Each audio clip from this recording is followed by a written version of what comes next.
Yo, what's up, man? Ben in Montana. Back, man. First off, man, before I go ahead and get into this story, man, yo, make sure you like, make sure you subscribe, make sure you share this, tell a friend, tell a friend. You never know who could benefit off these kind of stories or, who could feel like they actually got somebody in their corner with these kind of stories, man. Oh man, where do I start, bro? One of the toughest decisions I ever made in my life. So I want to say 2 years ago, I lost my dad. Um, and I had to make a decision to pull a plug on my father. It's a touchy subject, so I'm gonna try to tell the story without really getting into a little bag. But me and my father, we wasn't always the best. It was like I knew my father, but I didn't know him. You get what I'm saying? Like I knew him, but I didn't know him. Like he was there, but he wasn't there. Like I could call my dad, I can go see him, you know what I mean, stuff like that. But we didn't really have that father-son relationship. You get what I'm saying? Like that was my dog. Like, you know what I mean? I would go pull up on him. Like that's my father. You know what I'm saying? Bump heads a lot. Him and my mom was never really together or nothing like that. You know what I'm saying? It was more so like they had me at a wedlock. You know what I'm saying? That was pretty much a kind of like a dynamic. It wasn't really like a bad situation. It wasn't like we didn't rock with each other. That was my dog. It just, my father didn't do the best that he could do with me. You get what I'm saying? Like, so, I made sure when I got older to not hate you, just to be better. You get what I'm saying? That was always my goal, just to be better than both my parents, not even just my dad, but, both of them. I got like a dysfunctional, like, situation. You know what I'm saying? I don't want to necessarily say it's dysfunctional, though. Like, it's not really dysfunctional. It's more or less like, I don't know, bro. Like, it's not like dysfunctional, but like my grandmother got like 40, 50 grandkids. You get what I'm saying? Um, my uncles and my aunts, they got a lot of kids. Like, I got one uncle that got like 17 kids. I got one aunt that got about 10 kids. I got one aunt that got 7 kids. Like, my father was the only kid that only had one child, which was me. So everybody in my family know me. Like, everybody in my family know exactly who I am. They know, like, my dad. They know I'm my father's only child. Um, but just by the demographics of me and my father and how my family is, I was just like, yo, if something ever happened to my father, like, I don't think I'm going to hear it from him, or I don't think I'm going to hear it from my grandmother. You know what I'm saying? Like, I don't think I'm going to hear it from my uncles. Like, I feel like I'm going to hear it from one of my cousins. All my first cousins is like my brothers. You know what I'm saying? So we talk every day. Sometimes we talk all day. But I just was like, yo, when it happened, if something was to happen, it's going to come from one of my cousins. Now, my father already had like pre-existing issues. You know what I'm saying? He was on dialysis. He wasn't the best with going to dialysis. It got to a point to where like, bro, me and my father, like, it became so kind of like the dynamic was so dysfunctional to where it's like he would go to the hospital, I wouldn't know nothing about it. You get what I'm saying? Like, he would be in and out and he would come right home. And I remember before he died, like maybe a year before he died or a couple months, he had to have like this open heart surgery. And I didn't know anything about it until he had it. You know what I'm saying? And that right there was like a wake up. Like, yo, I have to like get right with him. You know what I'm saying? Like, I gotta make it right. You know what I'm saying? And it was never bad, but it was just more so like I want to like have a steady relationship to where it's like we can call each other and have, like great conversations. You know what I'm saying? To where it's like I want to learn from you. I still was in this phase to where I wanted him to be a father. You get what I'm saying? But after a while, I would kind of realize I wasn't getting that. So I would kind of like, all right, let's just exist. Let's just try to build like a father and son relationship some way, somehow. You get what I'm saying? Because again, it was dysfunctional. It wasn't like me and him wasn't cool. It wasn't like we didn't talk. It was just like, it wasn't your average father-son dynamic. You get what I'm saying? Um, so, that kind of leads me into how this day happened or this time happened or I got ready for this day. So like one day I'm in the car and I'm just getting off work. So I'm driving and one of my cousins called me and we talking and like he like, yo, you heard about your dad? And I said, no, what happened? He was like, he in the hospital. I'm like, man, he always in the hospital. Like, he'd be all right. Like, he'd be right out. Like, my father a soldier. Like, he always go to the hospital.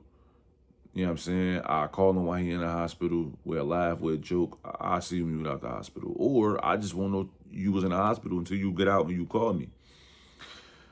But my cousin was like, nah, like it's not looking good. So I'm like, what you mean it's not looking good? He like, yeah, you gotta call grandma. So I'm like, call grandma? Like, fuck, my grandmother got my number. Why she don't call me? Like, so he goes, yeah, call, my mom said it's not looking good, blah, blah, blah, call grandma. So I'm like, okay. So I call my grandmother. My grandmother phone goes like straight to voicemail type shit. So I'm like, all right, bro, like what's going on? So it was throwing me off. Like I didn't really know what was going on for real. So I get to the house. It's me and my daughter at the time. At the time, you know what I'm saying, my ex-wife, she's out. So it's just me and my daughter at the crib. So we all live together, but you know what I'm saying, she's out. So it's just me and my daughter. So I'm still trying to figure everything out. So I call my grandmother, she's not answering. So I don't live in Jersey no more. I live in the DMV now. So like I can't be hands-on. I can't be out there to try to figure it out. Like, you know what I'm saying? So I'm doing everything off the phone right now. So I called the hospital. Hospital I actually happened to be born at. It's called Jersey Shore Medical Center.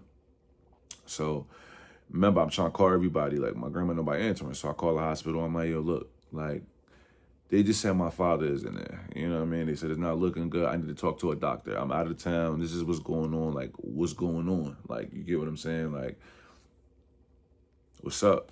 You know what I'm saying? So they're passing me around. So, they're getting the information from me. So I get to like one lady and she's getting the information. So she's like, all right, cool. Yup, he's here. I'm gonna have you talk to a doctor. I said, all right, cool. Instantly, I'm like, all right, it's not good. Cause why you couldn't just tell me everything's good, whatever. Like, all right. So he put me on the phone with the doctor. The doctor's like, you know what I mean, verifying my credentials, verifying who I am. I'm like, yo, look, it's my dad. I'm out of town. I'm his only son. I'm his next of kin. Like, what's going on? So he basically like, all right, I can give you, he said, everything good. He said, but I want you to get here. Like, he's pretty much like, basically like get the family together. So when he said that, I kind of already knew what it was. So when he said that, like instantly broke down. Like, it's my dad. You feel me? Like,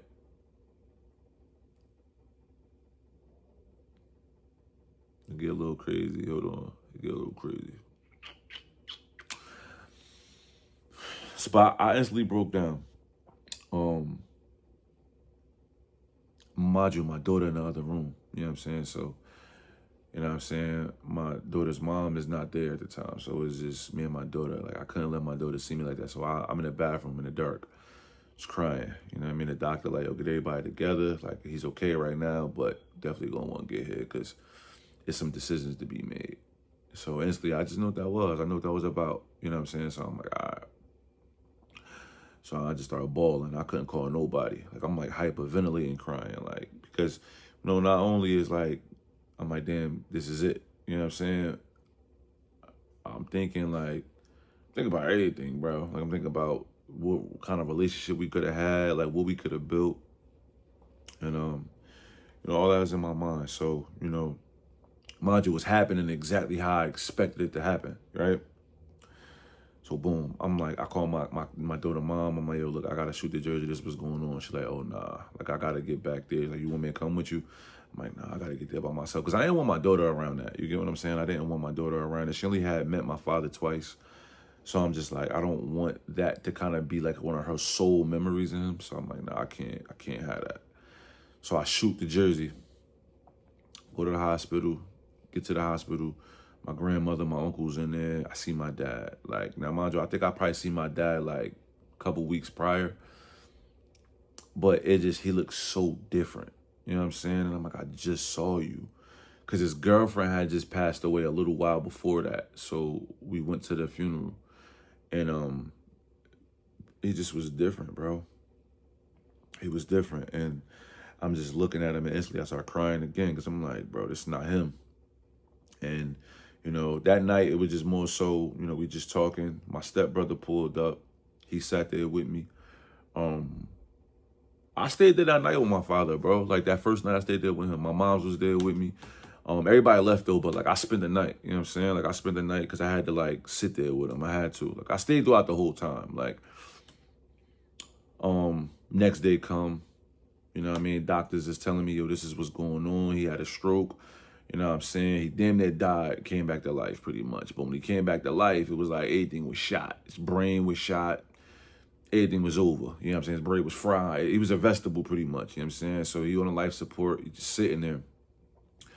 So instantly, you know, the doctor just coming at me like, yo, you got to make a decision. Like, we got to figure this out. What we doing? What you doing? Like, we got to make a decision. Like, what's up? Like, the doctors was cool about it, but it was just like, but it's not a decision that I could just make right away. I have to sit back and think about it. Like, you know, he got a mom, he got brothers, he got sisters. Like, I got to figure out what everybody on. Even though this is my dad and I'm next to kin, it's my decision. But, bro, like, I wanted to make it like a family decision. Like, let's all come together and figure this out. You know what I'm saying? Somebody might want to take care of him. Somebody might be able to keep an eye on him while I'm not here and I can come back. But that would have also been a lot for me. You know what I mean? So, you know, we sitting back, we chopping it up, and I'm just having time. And, you know, I'm speaking with my cousins and I'm speaking with everybody. And, you know, everybody just pretty much is saying like, yo, bro, like, you know, like we know what he would want. You know what I'm saying? We know, like, we know how he'd feel. You know what I'm saying? Like, and I just remember like all the family coming there and it was just making me feel way better. Now, mind you, around this time, I just signed the URL, you know what I'm saying? So it's like,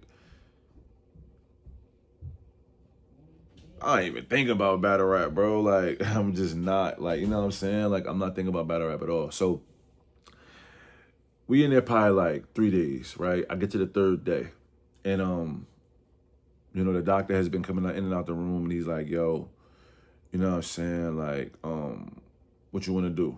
Kind of thing. But he's like, you know, he's saying it in a different way. But, you know, me saying it to y'all, he pretty much like, yo, what you want to do? So, I'm just more or less like, bro, like, you know, like, I'm telling my grandma, like, yo, grandma, like, look. And that was like the hardest decision. Like, my grandmother didn't really want to, like, this is her son. You know what I'm saying? My grandmother didn't really want to make the decision. So, you know, we kind of prolonged it a little bit. You know, that same day, like, I walked out, you know what I'm saying? I called all my uncles, all my aunts, and I'm just kind of talking to them. And, you know, they all, like, let me know, like, yo, my brother wouldn't want that. You know what I'm saying? My brother wouldn't really want that. I know how my brother is. He wouldn't want to live like that. That's not a good quality of life. And I'm like, I get it. Like, I know he wouldn't want that. You know what I'm saying? Like, I know he wouldn't be wanting to be in nobody nursing home, laid up, not being able to talk, do nothing. You know what I'm saying? So I'm like, you know, it is what it is. So the biggest part, I feel like, of everything was just getting my grandmother, like, on board with what was going on. Like, my grandmother, 80-something years old, so she didn't really understand. Like, she understood, but she wasn't trying to understand it. Like, so, you know, finally, you know, after 3 days, I was kind of able to get her to understand, and she did. You know, so everybody prayed. You know, my grandmother is heavy in the church, definitely a Christian. And I just remember we prayed and, you know, everybody else, like, was like, yo, like, we can't see this. Like, so, you know, me, I'm like, nah. Like, my father, like, brought me in this world. I'm going to walk him out. Like, you know what I'm saying? Like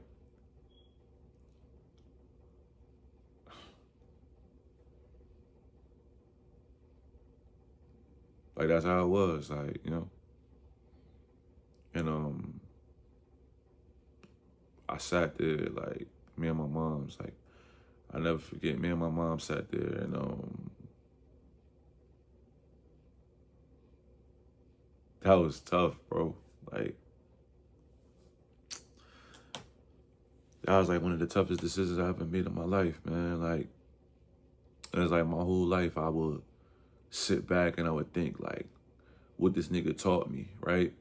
Like what I learned from him. And that right there, like, that made up for everything that you never taught me. Because that taught me right there how to make a grown man decision. Like, I made a grown man decision right then and there. And, you know, I stayed there till the line went flat, bro. Like, I stayed there till the line went flat. passed away, May 5th, 2024. One of the worst years of my life, bro. He died, and I walked outside, and my mom's was downstairs just waiting for me. She said, "I'm gonna let you get your last few minutes with your dad," and I was like, "All right." I really appreciated that, like, a lot, and went downstairs, and my mom's like, I smoke weed, so my mom's had a blunt roll. She was like, "Here." And she just told me how proud of me she was for, like, taking care of it the way I took care of it, And she was just like, "I just saw a different side of you today. Like, you handled that in a way that I would have never been able to handle." And my mom lost her mom and her dad, like, at a young age. So my grandmother died when I was 4, So, and just after, bro, like, that shit just made me, like, I went into, like, a depression without realizing that I was depressed. Like, I really went into, like, a deep depression. And I didn't even notice it until I got out of it, I was also going through, like, a divorce at that time, too. So it's just like, I'm going through that, and then I'm also just going through the loss of my father. So it's like, it rocked me. Like, I ain't gonna hold you that. It rocked me, and, I didn't realize I was in the depression until I got out of it. And it just one day, like, stuff didn't feel dark no more. Like, I'm a battle rapper. Like, going through that, like, I couldn't even write. I literally couldn't write. Like, I couldn't, like, I would try to formulate the round, and I just had so much on my mind, and I was just so beat up, bro, that I just was like, yo, I can't. You know what I'm saying? Like, I really can't. And, I went through it, bro. Like, I went through the mud with everything, bro. And, it really, I feel like it kind of helped what I am today. Like, it kind of helped, like, my character today. That year will always go down as, like, one of the craziest, one of the worst years of my life. Might be the worst year of my life. Yeah, anybody going through it, man, I commend you. Just be there for the family. You know what I'm saying? Like, I didn't bring my daughter to the hospital when I went. I didn't bring her to the funeral. Like, I didn't want her to see, I didn't want her last memories of him to be that, being that they had so little, So, the funeral, I went, and I was tough. But, I had my family there with me, so, they made sure I was all right. They made sure, and if you know my family, if you ever been around my family, or if you see me with my family, like, you know how they are. You know what I'm saying? So, that was a pretty huge part for me, man. But, again, if you're going through it, man, just keep your head up, bro. You know what I'm saying? Keep your head up through the situation. Be there for the family. Be what you gotta be for your parent, whether if it's your mom or your dad. Like, you gotta put them shoes on, bro. Like, that's it. You just gotta put them shoes on. Like, it forces you to put them shoes on. You gotta put your big boy boots on, man, and you gotta make your decision. You know what I'm saying? Like, it's like you gotta really, like, make that decision for them, And I never, like, went past and was like, yo, I made the wrong decision, or I shouldn't have made that decision, or damn, why I do that? Like, nah, I never felt like that, because I know my father wouldn't want to be like that, you know what I'm saying, and live like that. So, all in all, man, I just want to say long live my father. I actually got his ashes over there. I keep him in my room with me. They over there. And, he lived through me, you know what I'm saying? I'm his protege. I might be the better version. I tell him that all the time. I'm probably the more handsome version. I'm just all in all that, you feel me? But, I miss my dog, man. I really do. Continue to, watch over me, all that. And, yeah, man, that's my story.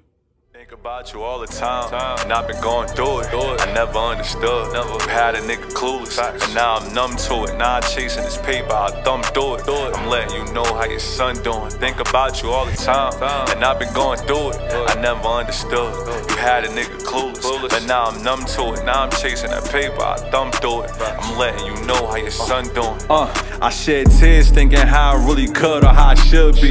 Even though you gone, I still wonder what it could be. Shit been getting harder since we lost you. I mean, I know we wasn't the closest. You still my father, mandatory.